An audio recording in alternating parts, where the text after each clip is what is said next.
ओम girls hostel new Rajiv Gandhi Nagar में निवासरत थी। दिनांक 6 जून को 6:30 बजे हॉस्टल से कोचिंग के लिए निकली, लेकिन 9:30 बजे तक शाम तक नहीं लौटी।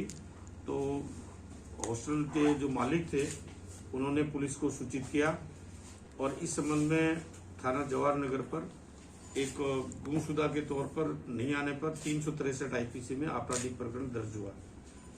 एक नाबालिग बच्ची के गुम होने का मामला बेहद सनसनीखेज मामला था और इस गंभीरता को देखते हुए एडिशनल एसपी प्रवीण जैन के नेतृत्व में एक टीम का गठन किया गया, जिसमें मुकुल शर्मा CO 4, अंकित जैन CO 1 और कई थानाधिकारियों को टीम में शामिल किया गया।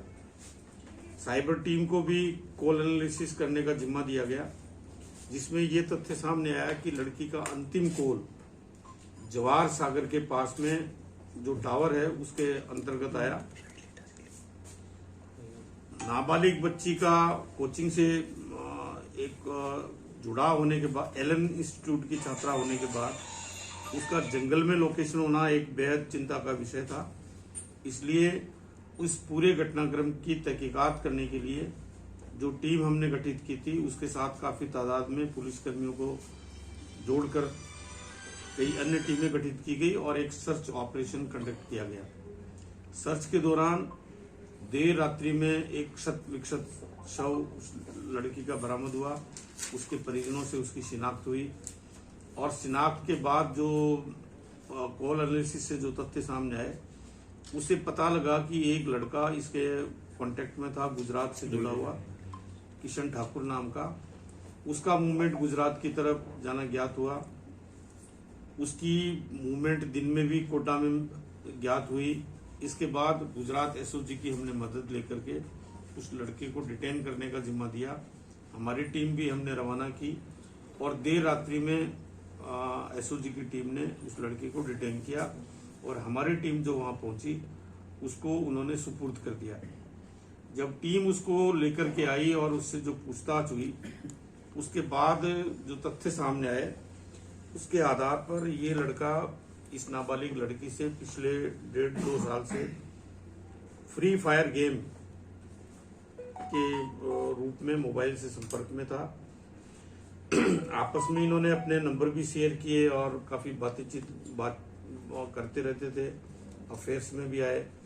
उसके बाद जब ये लड़की यहाँ पे कोचिंग के लिए आ गई तो इसने ये पढ़ाई में तल्लीन हो गई और इसने अपने कॉन्टेक्ट इससे ब्रेक कर दिए, इसका नंबर भी ब्लॉक कर दिया। तो ये लड़का बड़ा इरिटेटेड था और ये इससे मिलने के लिए वहां से गांधीनगर गुजरात से यहाँ पे 5 तारीख को सुबह सुबह आया। इससे संपर्क हुआ, ये लड़की से मिलने गया। जब लड़की हॉस्टल से बाहर निकली हुई थी उसके बाद लड़की को हॉस्टल में भी लेके, वो होटल में भी जहां ये रुका हुआ था वहां लेकर के गया। जैसा ही लड़का बता रहा है उसने उसके साथ रिलेशन भी बनाए, लेकिन चूंकि नाबालिग बच्ची थी उसकी सहमति असहमति कोई मायने नहीं रखती।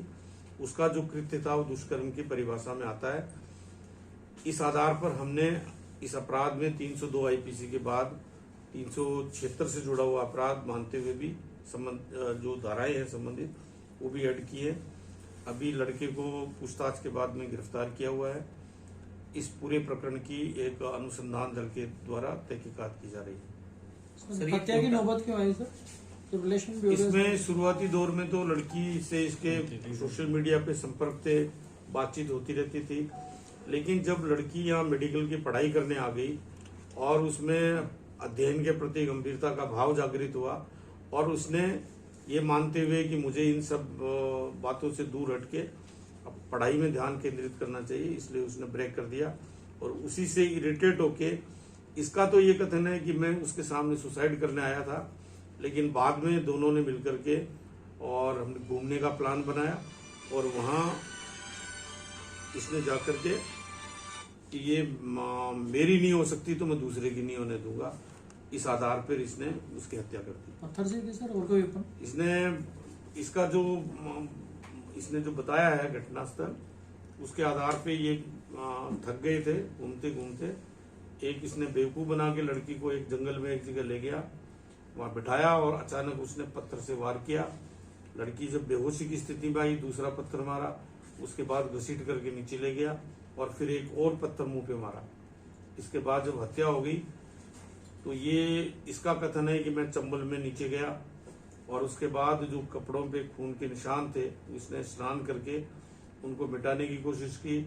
उसके बाद सीधा ये जो स्कूटी लेकर के आया था एक्टिवा, ये वहां बस स्टैंड पे खड़ी की और उस जिससे किराए पे ली थी उसको सूचित किया कि ये तुम्हारी गाड़ी खड़ी हुई है। फिर ये बस से वापस चला गया अहमदाबाद। रास्ते में इसका कथन है कि मैंने जो पहने हुए कपड़े थे वो फेंक दिए और मैं जब बस में बैठा था उससे पहले एक नई जोड़ी कपड़े की थी, वो मैंने बस में जो वीडियो कोच थी उसमें मैंने पहन करके कपड़े चेंज किए।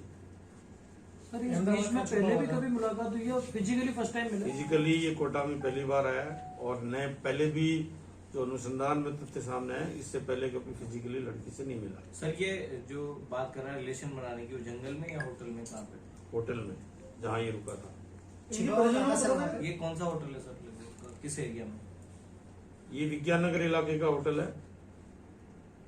इनके रिलेशनशिप के बारे में परिजनों को ज्ञात है क्या सर दोनों को? ये मैं नहीं कह सकता कि उनको जानकारी थी या नहीं थी, मुझे तो लगता है कि जानकारी नहीं रही होगी।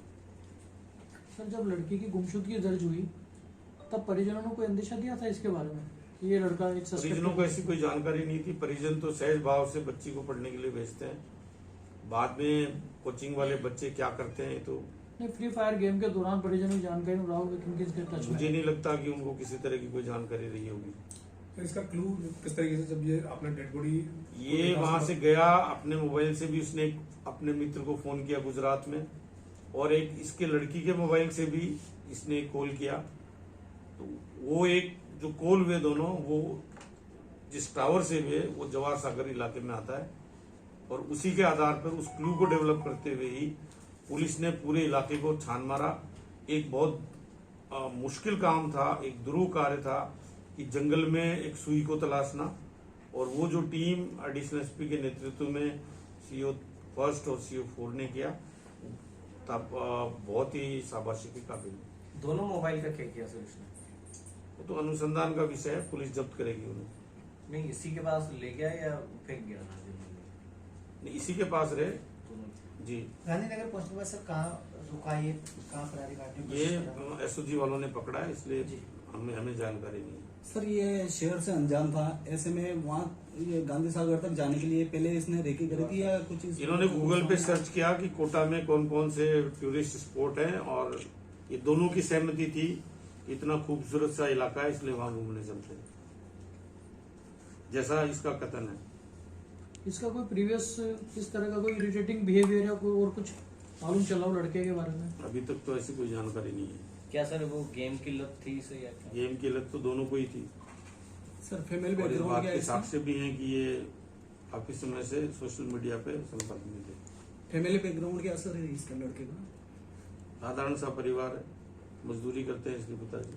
सर लड़का क्या करता था? लड़का पढ़ाई भी करता था, पार्ट टाइम जॉब भी करता था, कोई ऐसा क्रिमिनल बैकग्राउंड भी नहीं है। क्या सर इसमें बात आ रही है कि एक और किसी लड़के से संबंध की बात आ रही है कि वो किसी और से भी संपर्क में थी लड़की। ये मैं नहीं कह सकता। कोटा बेस्ड है या बिलासपुर नहीं, बेस्ड? ये हमारी कोई जानकारी नहीं है, न हमारा किसी उस लड़की के व्यक्तिगत कंडक्ट पे कोई शोध करने का विषय है। नहीं ये सर क्या पढ़ाई कर रहा था ये लड़का? तो आर्ट्स में ग्रेजुएशन कर रहा था। सर सिंपल स्टोरी यही है कि उसने मतलब उसको नहीं पा पाया, मतलब उसने मना कर दिया, इनकार कर दिया, प्रेम असफलता है।